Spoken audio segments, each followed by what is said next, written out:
Baik Bapak Ibu, ketemu lagi dengan saya di channel saya. Terima kasih. Assalamualaikum warahmatullahi wabarakatuh. Nah, kali ini ada informasi yang akan saya sharing kepada Bapak Ibu terkait dengan adanya penjelasan lengkap ya dihapusnya jabatan kepala sekolah dan pengawas oleh Direktur KSPS Kemendikdasmen.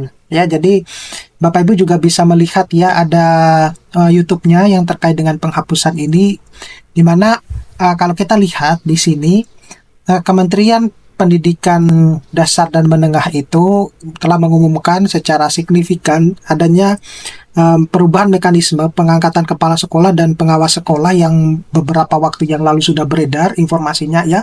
Meskipun banyak yang berkomentar terkait bahwa ketidakinginan untuk menjadi kepala sekolah itu salah satu alasannya karena beban dan tanggung jawab yang cukup besar, tapi uh, tunjangan yang mereka dapatkan itu tidak sebanding dengan beban dan tanggung jawab yang mereka harus yang harus mereka dapatkan. Nah, jadi sebenarnya mulai 19 Februari 2024 itu seluruh dinas pendidikan di Indonesia itu diwajibkan untuk menggunakan sistem pengangkatan kepala sekolah dan pengawas sekolah atau KSPS yang terintegrasi secara nasional. Jadi kalau kita lihat bahwasanya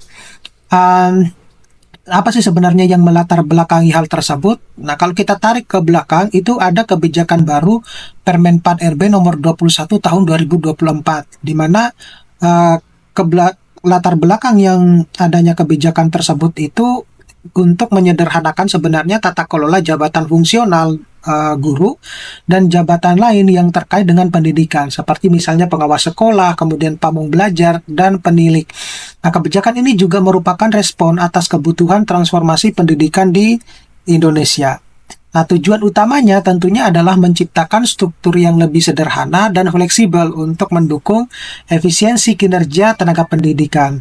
Kemudian selanjutnya itu adalah mengintegrasikan seluruh jabatan terkait dengan pendidikan ke dalam jabatan fungsional, yakni jabatan fungsional guru, untuk meminimalkan perbedaan tugas dan tanggung jawab yang beririsan.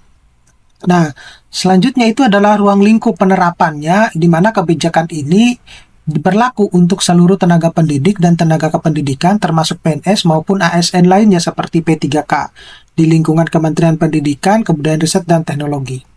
Nah, berikutnya itu adalah penyederhanaan dan penataan regulasi, di mana ada regulasi berbasis kinerja. Kalau kita lihat regulasi baru ini dirancang untuk menghilangkan kerumitan administrasi dan redundansi dalam pelaksanaan tugas jabatan fungsional yang beririsan.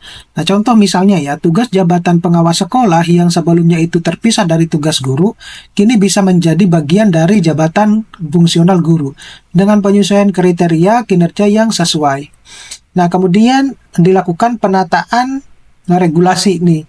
Jadi, menyatukan beberapa peraturan terkait dengan jabatan fungsional di sektor pendidikan ke dalam satu regulasi utama, yang itu penerapan Permen 4 RB nomor 21 tahun 2024, di mana tujuannya adalah untuk meningkatkan kolaborasi antar unit kerja dengan struktur tugas yang lebih sederhana.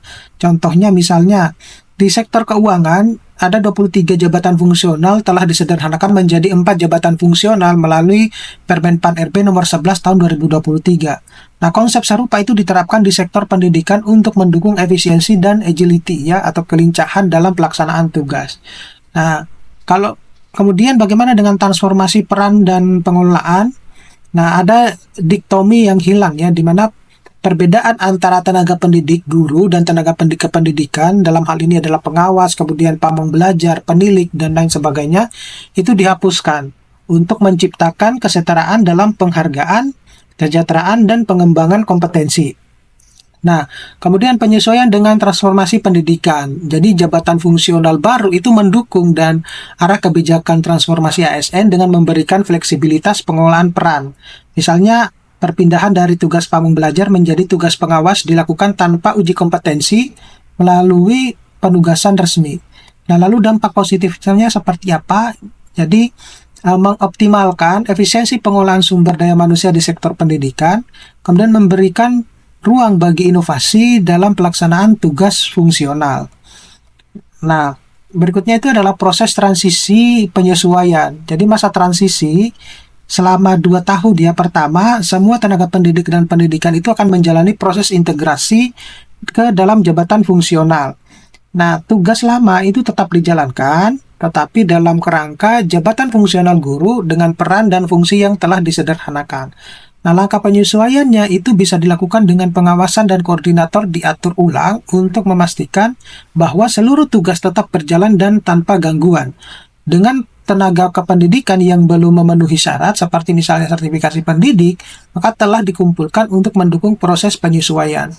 Nah, kalau kita berbicara tentang kualifikasi ya, dari dan sertifikasi, di sini dijelaskan bahwa semua tenaga pendidikan itu dan jabatan fungsional guru diwajibkan memiliki sertifikasi pendidik sebagai syarat utama. Nah, pemerintah itu memberikan masa 10 tahun untuk tenaga pendidik memenuhi syarat kualifikasi ini.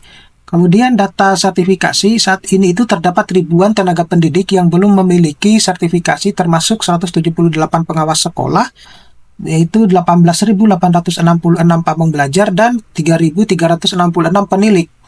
Nah, program sertifikasi ini telah diprioritaskan dengan target selesai dalam 2 tahun pertama masa transisi.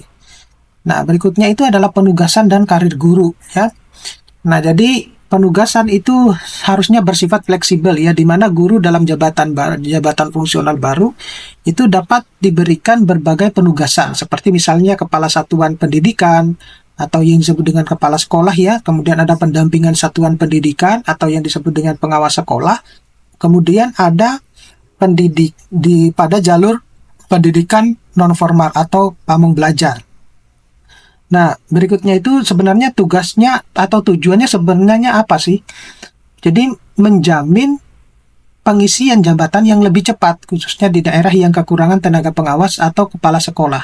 Kemudian mendukung pembinaan karir guru dengan penugasan lintas fungsi ya. Nah, berikutnya itu hak dan kesejahteraan selama transisi. Jadi jaminan hak, semua hak dan tunjangan yang diterima tenaga kependidikan itu belum transisi dapat diberikan selama masa penyesuaian. Nah, pemerintah pusat dan daerah dilarang menghentikan tunjangan sebelum regulasi baru diterapkan sepenuhnya. Nah, kemudian muncul nih surat edaran pemerintah, di mana pemerintah itu telah mengeluarkan surat edaran ke pemerintah daerah untuk memastikan tidak ada penghentian tunjangan di masa transisi ya. Kemudian ada pengelolaan kinerja dan organisasi profesi. Di sistem kinerja baru itu pengelolaan kinerja jabatan fungsional itu telah tetap menggunakan sistem angka kredit ya, dengan konversi dari tugas sebelum ke jabatan fungsional baru. Nah, kenaikan pangkat ini didasarkan pada pencapaian kinerja sesuai dengan jenjang jabatan fungsional. Dalam hal ini adalah guru ahli, pertama, muda, madya, dan utama. Nah, kemudian peran organisasi profesi, di mana guru itu diwajibkan menjadi anggota organisasi profesi yang relevan untuk meningkatkan kompetensi dan profesionalisme. Nah, organisasi ini juga berfungsi sebagai wadah komunikasi dan advokasi bagi tenaga pendidikan. Nah, berikutnya itu adalah integrasi di masa penyesuaian ya, di mana penyesuaian jabatan itu bisa dilakukan bahwa jabatan seperti pengawas, kemudian pamong belajar, dan penilik itu akan diintegrasikan ke jabatan fungsional guru, di mana masa penyesuaian untuk jabatan ini diberikan waktu maksimal 2 tahun sejak regulasi diterapkan.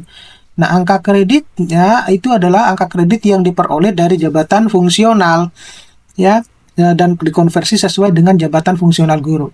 Nah, hal ini bisa memastikan tidak ada tenaga pendidik yang dirugikan dalam proses penyesuaian. Jadi kalau kita simpulkan bahwasanya satu itu ada pergantian regulasi lama, di mana pergantian regulasi lama ini yaitu berupa penerapan Permenpan RB nomor 16 yang sebelumnya mengatur jabatan fungsional guru telah dicabut dan diganti oleh regulasi baru ini. Kemudian regulasi baru itu memberikan struktur yang lebih efisien, fleksibel, dan relevan dengan kebutuhan transformasi pendidikan. Dan berikutnya itu adalah harapan pemerintah, di mana kebijakan ini diharapkan mampu mendukung efisiensi dalam tata kelola pendidikan, meningkatkan kualitas pembelajaran, dan menciptakan sistem yang lebih berpihak kepada peserta didik.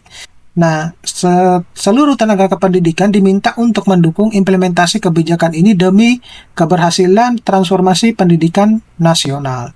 Oke, begitu saja Bapak Ibu yang ingin saya sampaikan terkait dengan penghapusan jabatan fungsional kepala sekolah itu dan pengawas ya. Mudah-mudahan ini bisa bermanfaat buat Bapak Ibu. Nanti kita ketemu pada video-video berikutnya. Saya akhiri. Assalamualaikum warahmatullahi wabarakatuh.